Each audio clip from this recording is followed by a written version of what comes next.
우리 중에는 이제 막 기독교라는 이런 새로운 종교에 이렇게 한 발을 내딛고 그것을 좀 알아가는 그런 과정 중에 있는 분도 계십니다. 또 우리 중에는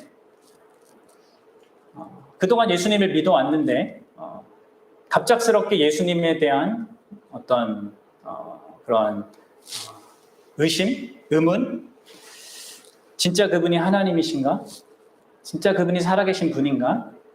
성경이 진짜 하나님의 말씀인가? 하는 그런 도전을 받고 있는 사람도 있습니다. 또 우리 중에는요, 수십 년 동안 교회 생활을 하면서 지나왔지만, 그리고 자신이 스스로 예수님을 믿는다고 스스로 생각은 하고 있지만 진짜 예수님을 믿지 않는 사람들도 있습니다. 교회 안에는 그렇게 다양한 사람들이 모여 있죠. 오늘 우리에게 주어진 이 말씀은 이 모든 사람들에게 너무나 적절한 말씀이 아닐 수 없습니다. 어떤 면에서는 우리가 성경 통독을 하면은 이 부분 같은 경우에는 그냥 휙 지나갈 만한 그런 부분입니다. 그런데 우리가 묵상을 하고 또 저처럼 이렇게 목사로서 이 본문을 설교해야 되는 이 사람에 의해서 이 본문을 주의 깊게 보다 보면 정말 우리에게 필요한 말씀을 우리에게 해주고 있구나라는 것을 깨달을 수 있죠. 여러분들은 어떤 것 같습니까? 오늘 이 본문이 우리에게 던지는 그 질문이 이겁니다. 오늘 제목이기도 한데요. 예수님이 과연 여러분들에게 누구냐라는 것입니다. 그럼 스스로에게 한번 물어보십시오. 예수님께서 여러분들에게 어떤 분이십니까?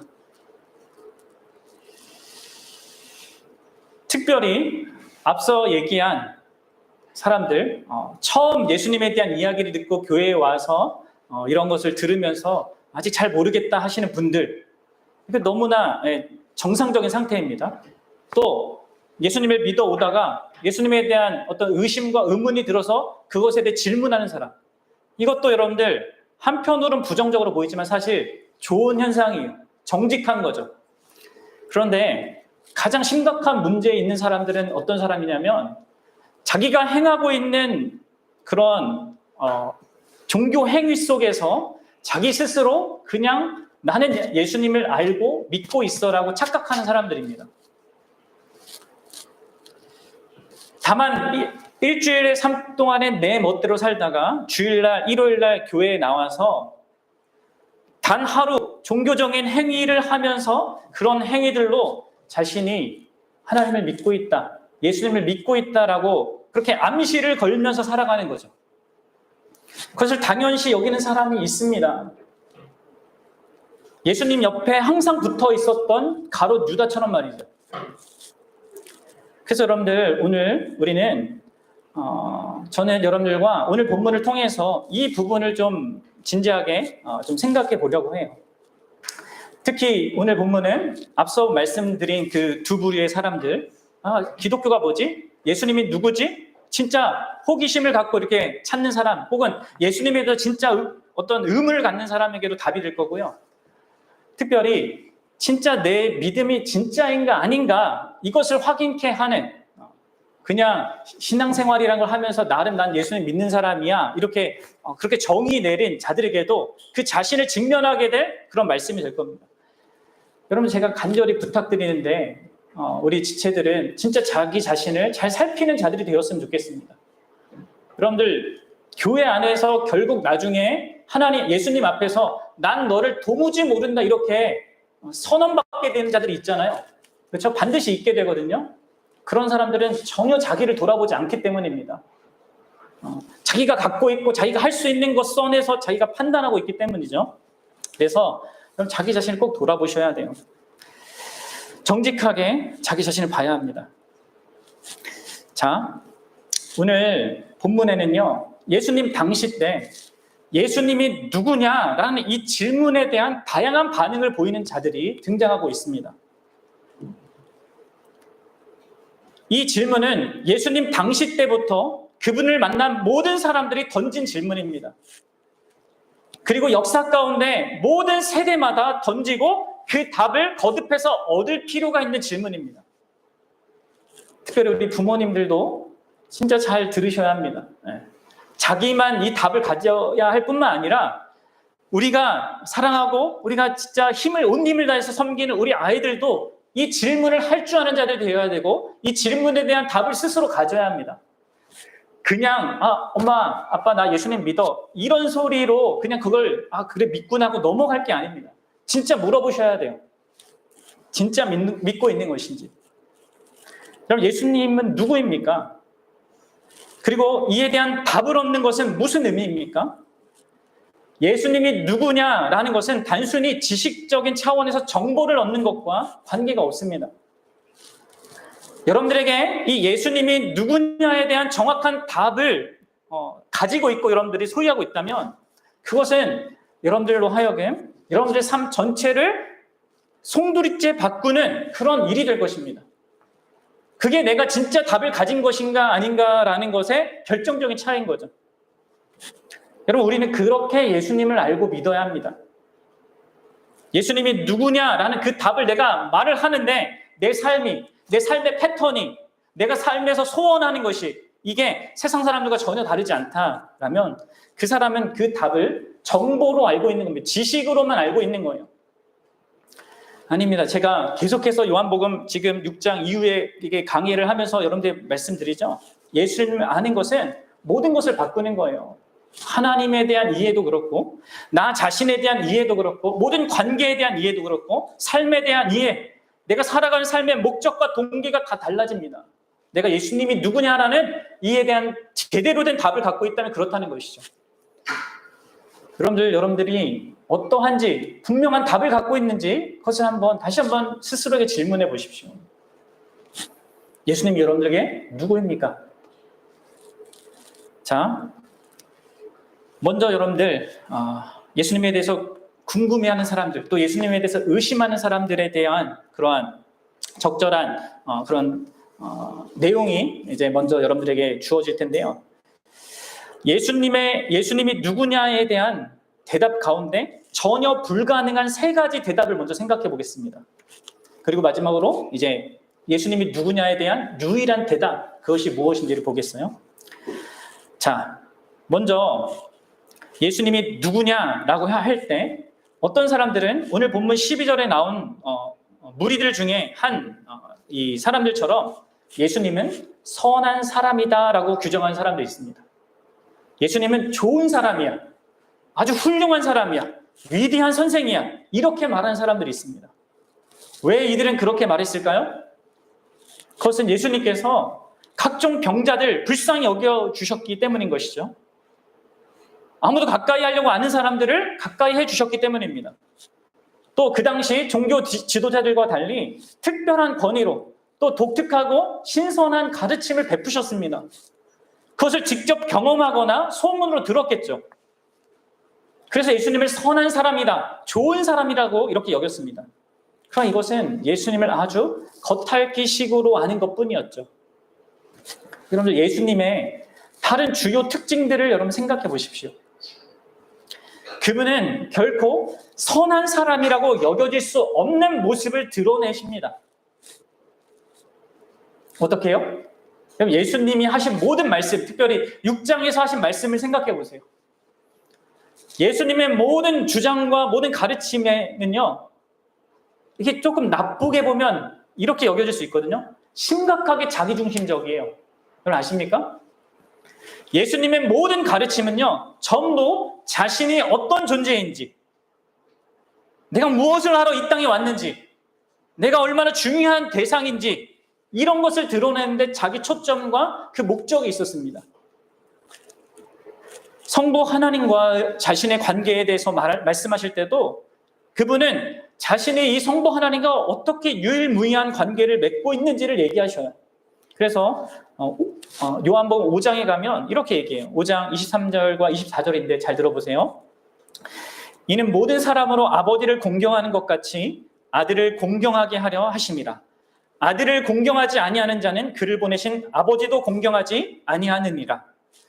내가 진실로 진실로 너희에게 이르노니 내 말을 듣고 또 나 보내신 이를 믿는 자는 영생을 얻었고 심판에 이르지 않았느니 사망에서 생명으로 옮겼느니라.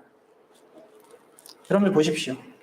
예수님의 이러한 자기중심적인 사고방식은요, 그리고 자신을 하나님과 동등하게 거의 같은 그런 위치에 놓고 말하는 것은요, 이 유대 사회에서 불경건한 일이었습니다. 잘못 들으면 하나님을 모독하는 것으로 여겨질 만한 것이었습니다. 그럼에도 불구하고 예수님은 계속해서 그런 식으로 말씀하셨어요. 또 이 요한복음에서는 예수님께서 계속해서 나는 뭐뭐이다 라는 말씀을 계속하거든요. 이 표현을 자주 하십니다. 이것은 구약의 하나님이 스스로에 대해서 말씀하실 때 하던 표현이옵니다. 오직 하나님만이 하시는 표현이죠. 사람이 그렇게 한 적은 없어요. 그래서 예수님은 이 특별히 요한복음 안에서 7번이나 그렇게 얘기하세요. 나는 생명의 떡이다. 6장에서 얘기하셨죠. 나는 세상의 빛이다. 나는 양의 문이다. 나는 선한 목자다. 나는 부활이요 생명이요. 나는 길이요 진리요 생명이다. 나는 포도나무다. 여러분, 이는 다 예수님 자신의 유일무이성을 드러내는 표현입니다. 예수님께서 구약에 대해서 말씀하실 때도 그 모든 구약의 내용들이 자신에 관한 것이라고 했어요. 6장에서 오병이어 사건 속에서 그 구약의 만나 이야기를 예수님 설명하지 않습니까? 그 만나 이야기가 나에 대한 것이다. 이렇게 설명을 해요. 예수님의 모든 그 행위에는요, 예수님 자기중심성이 이렇게 있습니다. 그분은 제자들에게 너는 너를 부인하고 자기 십자가를 지고 나를 따르라 이런 요구를 하세요. 그리고 그들에게 부활하신 주님은 땅끝까지 이르러 나에 관한 복음을 전하라 이렇게 하십니다. 그럼 일반적으로 선한 사람이라고 불리는 자들은 이런 식으로 자기중심적인 사고방식을 드러내지 않습니다. 그렇죠? 피하게 되죠, 그런 사람들. 그럼 심지어 저는 사람들의 죄를 용서하십니다. 우리가 예수님이니까 용서하지 이렇게 쑥 지나갈지 모르겠는데요. 여러분 잘 생각해 보셔야 합니다. 예수님이 사람들을 용서하실 때는요, 자기에게 죄를 지은 사람뿐만 아니라 자신이 아닌 다른 사람에게 죄를 범한 자도 용서하셨어요. 그럼 생각해 보십시오.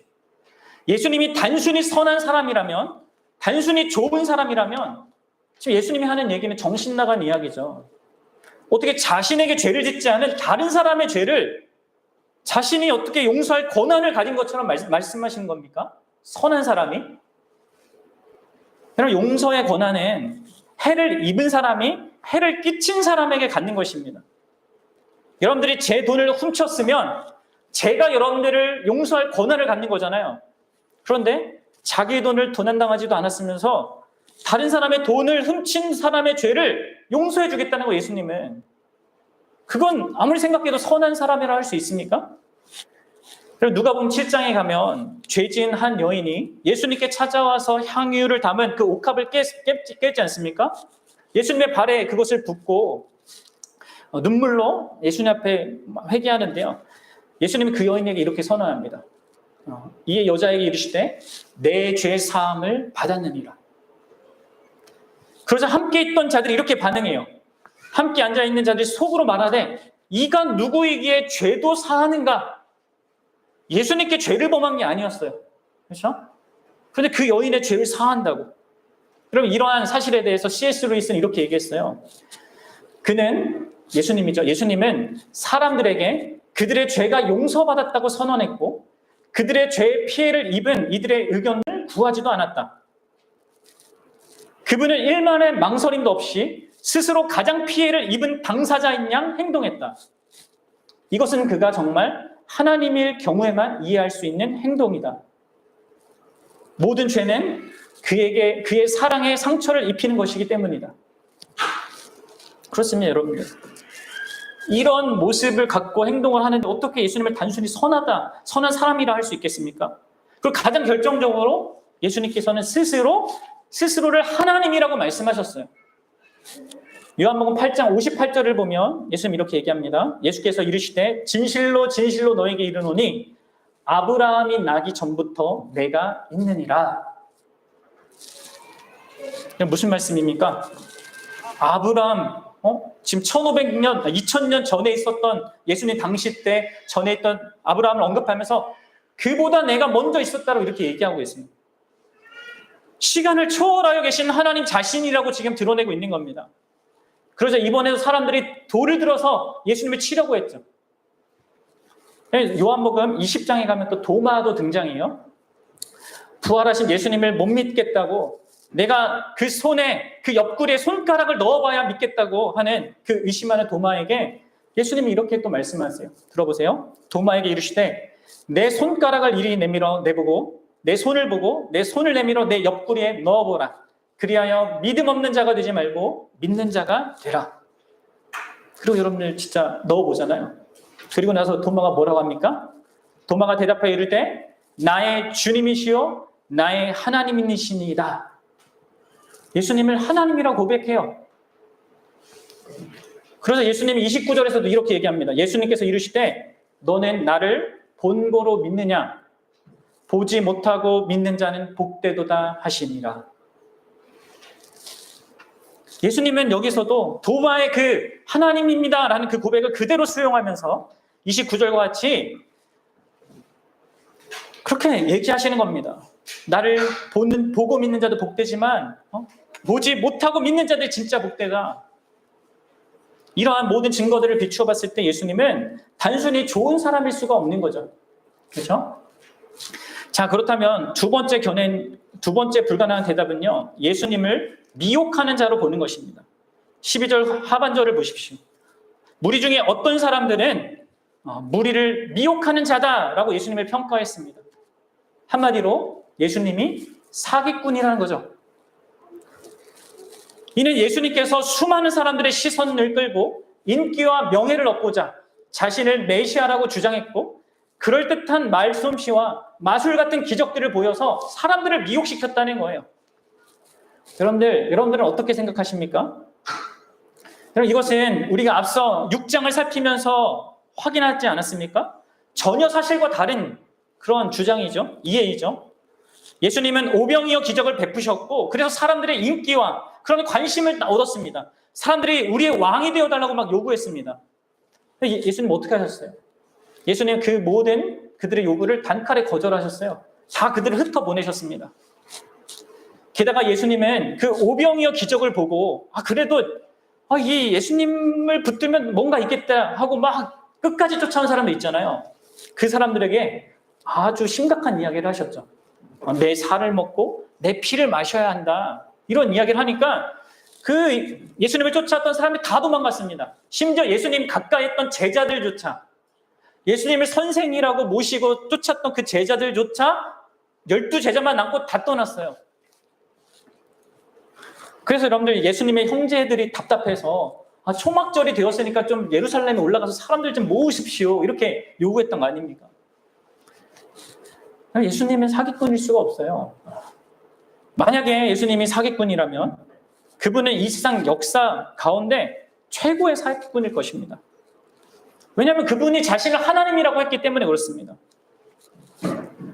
C.S. 루이스는 또 이 부분을 얘기하면서요. 이것이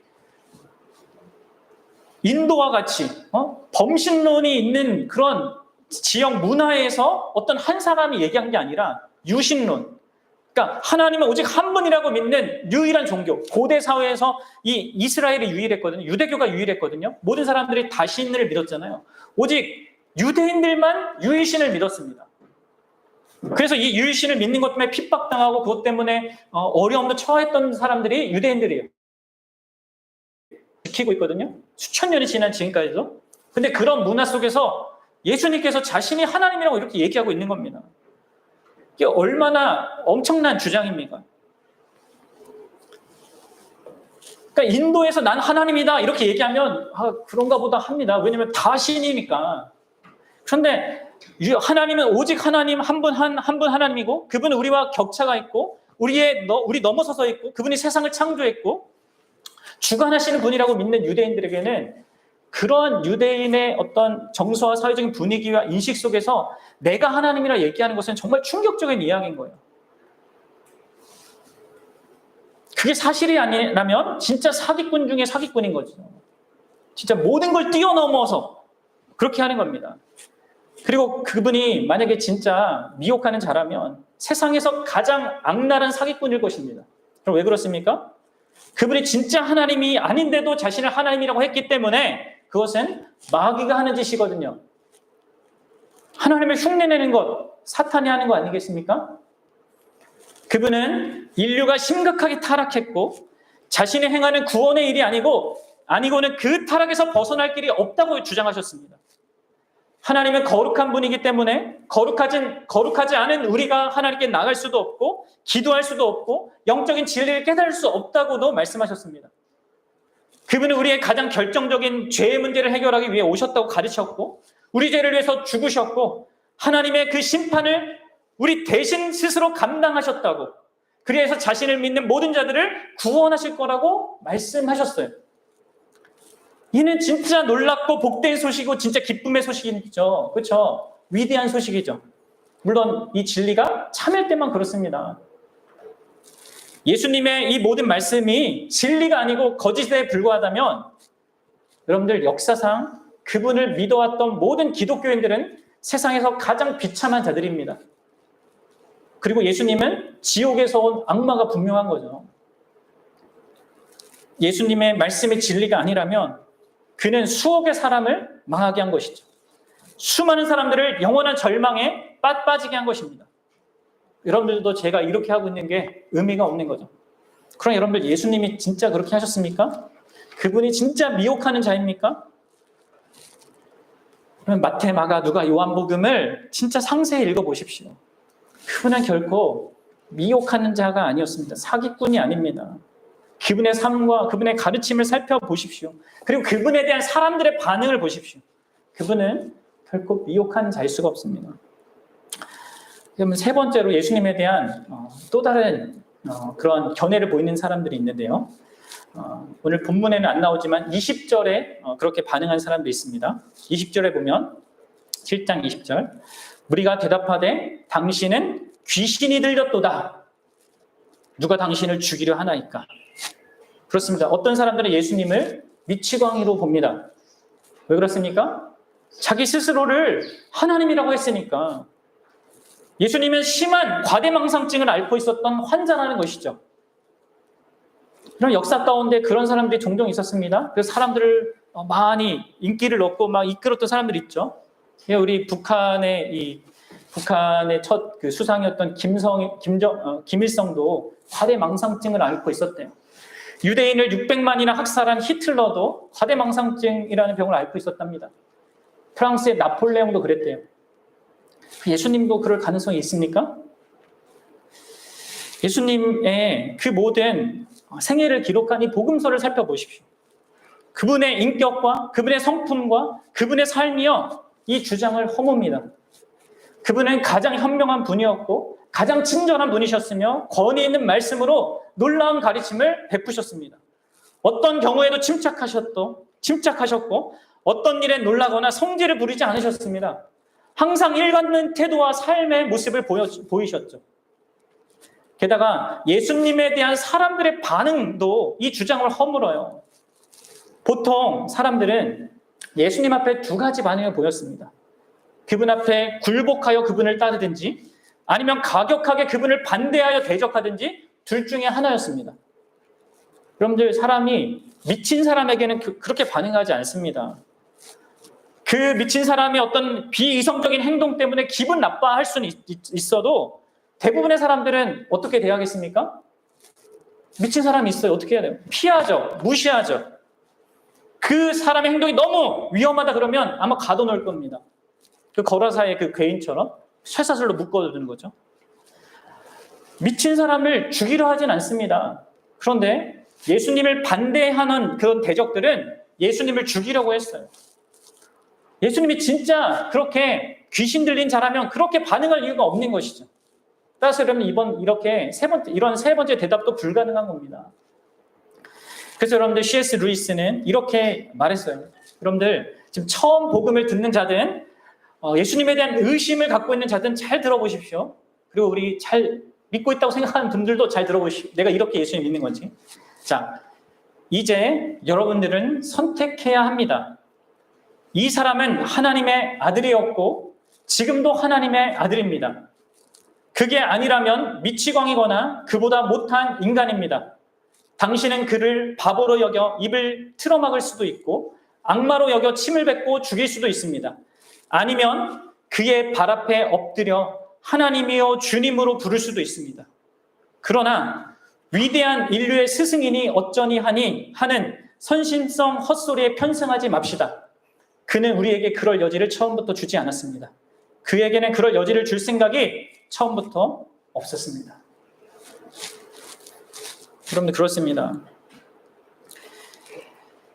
예수님께서 좋은 사람도 아니고 미혹하는 자도 아니고 미친 사람도 아니라면 그럼 예수님은 누구입니까? 이제 오직 한 가지 가능성만 있습니다. 예수님은 누구입니까? 예수님은 예수님 자신이 말씀하신 바대로의 그런 분입니다. 저와 여러분들은요, 이제 양자택일의 갈림길에 있는 거예요. 예수님은 그분 자신의 주장대로 하나님 자신이거나 아니면 미혹하는 자 혹은 미치광이 내지 그보다 더 악한 악마인 것이죠. 여러분들은 예수님을 어떻게 생각하십니까? 진실로 여러분들은 그분 자신에 대해서 하신 그 말씀을 믿습니까? 그렇게 예수님을 인정합니까? 여러분 저는 이 자리에 계신 모든 분들이 예수님의 그러한 자기 주장을 받아들일 수 있기 바랍니다. 그분이 말씀하신 대로의 그분을 믿을 수 있기 바랍니다. 그리고 그 믿음이 진정으로 하나님께서 주신 그런 선물로서의 믿음입니다.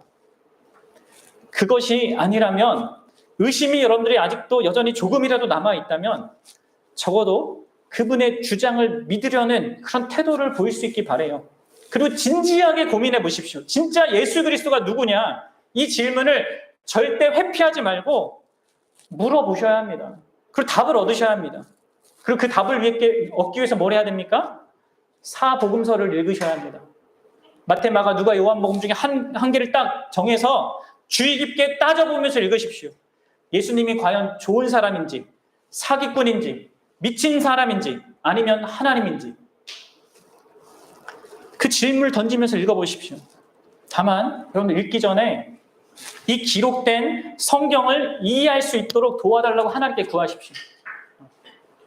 예수님이 누구인지 알게 해달라고. 만약 그분이 하나님의 아들이고 나의 구세주가 맞다면 그에게 복종하고 그분을 따르겠다고 고백하시면서 간구하시면서 기도하는 마음으로 읽으십시오. 그렇게 여러분들이 진실로 하나님 앞에 그런 겸손한 마음으로 구할 때 하나님께서는 분명히 여러분들을 진리 가운데로 인도해 주실 겁니다. 그럼 마지막으로 나는 하나님을 알고 있어, 예수님을 하나님을 믿어 하는 사람들을 위해서 마지막으로 제가 말씀드리겠습니다. 여러분 우리 중에는 교회를 오래 다녔기 때문에 기독교적인 분위기 속에 오랫동안 살았기 때문에 예수님이 누구고 예수님이 뭘 하셨고 이런 것들을 다 지식적으로 아는 사람들이 있어요. 그리고 그것을 아는 것으로 나는 예수님을 믿고 있다라고 스스로 착각하는 분도 있단 말이에요. 근데 여러분 저는 진짜 묻고 싶습니다. 그런 분들이 이러한 예수님에 대한 믿음이 이지적으로만 알고 있는 거 아닌지 그것을 물어야 한다고 생각합니다. 여러분들 사도 야고보가 이렇게 얘기했어요. 내가 하나님이 한 분인 줄 믿느냐?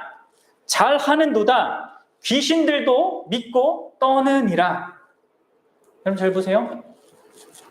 네. 교회를 오래 다니신 분들 잘 보십시오. 귀신도 하나님이 한 분이한 것을 믿습니다.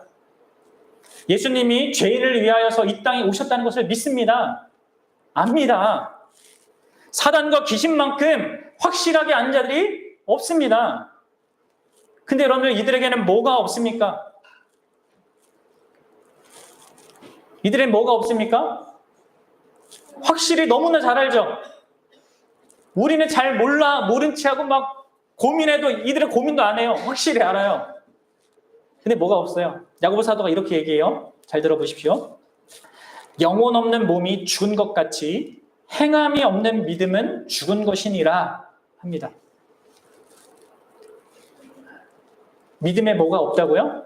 행함이 없습니다. 행함은 어떤 종교 행위를 얘기하는 게 아닙니다. 그 믿음이 가져다 주는 그것에 합당한 삶의 방식이 없다는 거예요. 이게 바로 귀신들에게 없습니다.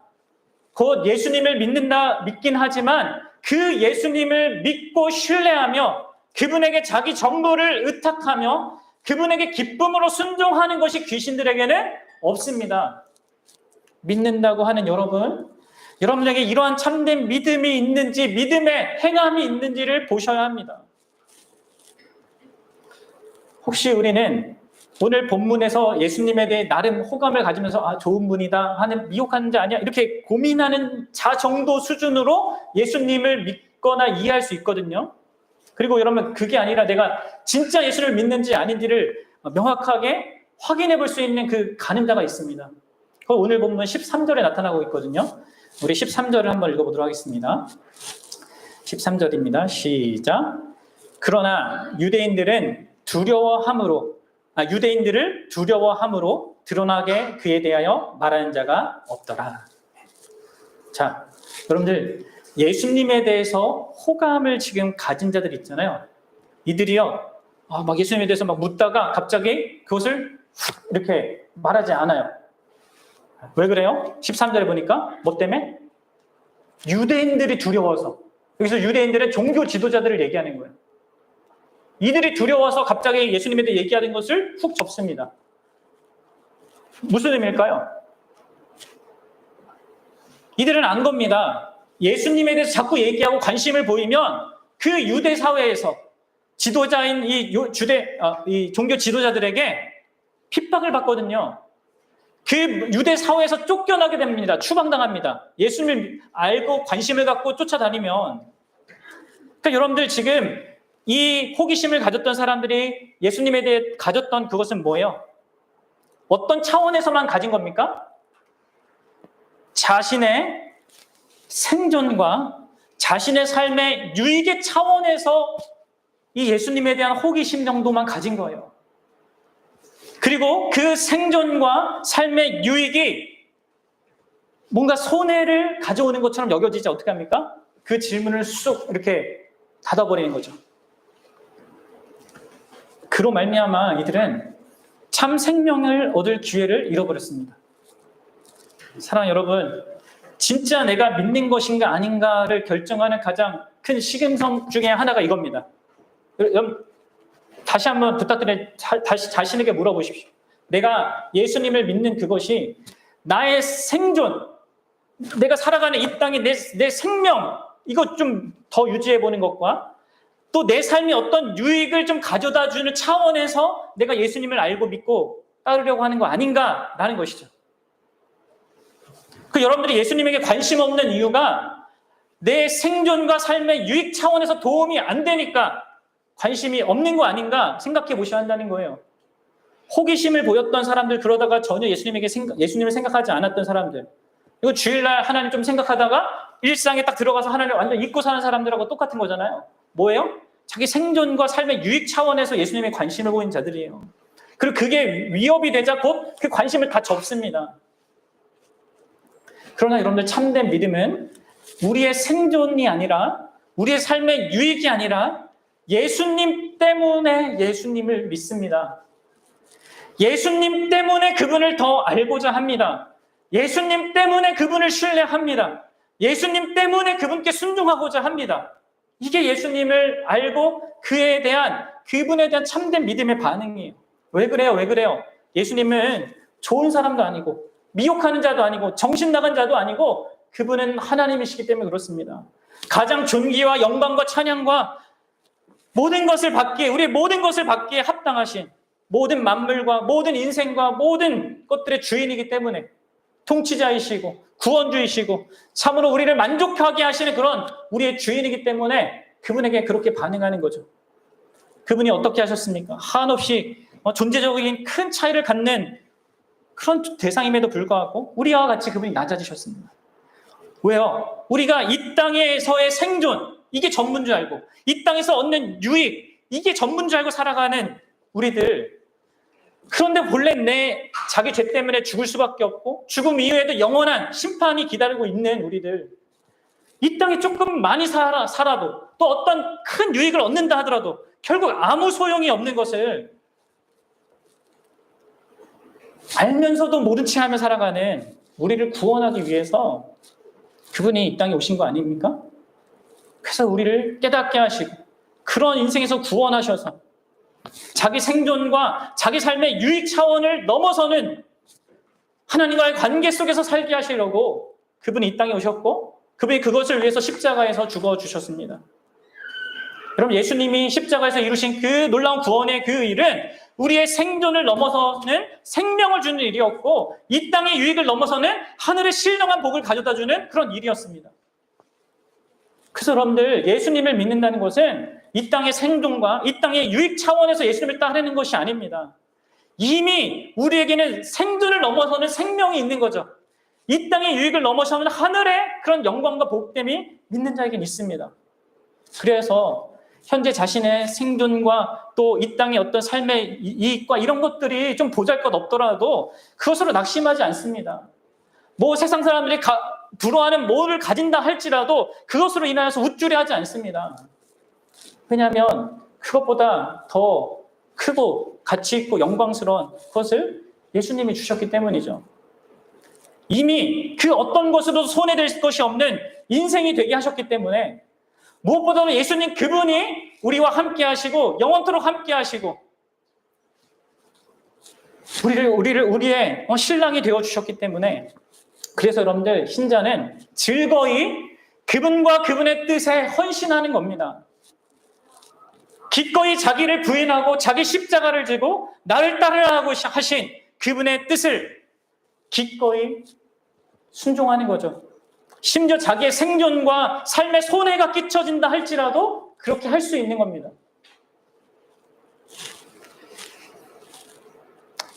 사랑하는 지체 여러분, 여러분들에게 예수 그리스도는 누구십니까? 진짜 예수님을 믿는다고 하시는 그런 분들, 진짜 예수님이 여러분들에게 생명을 주신, 여러분들의 이 땅의 어떤 유익을 훨씬 넘어서는 그런 하늘의 유익을 주신 분으로서 예수님 맞습니까? 그분이 하신 모든 명령이 진짜 나를 위한 요구임을 여러분들은 믿습니까? 그래서 기쁘게 그분에게 순종하고자 하십니까? 우리 예수님은 그런 대상이세요. 그렇죠?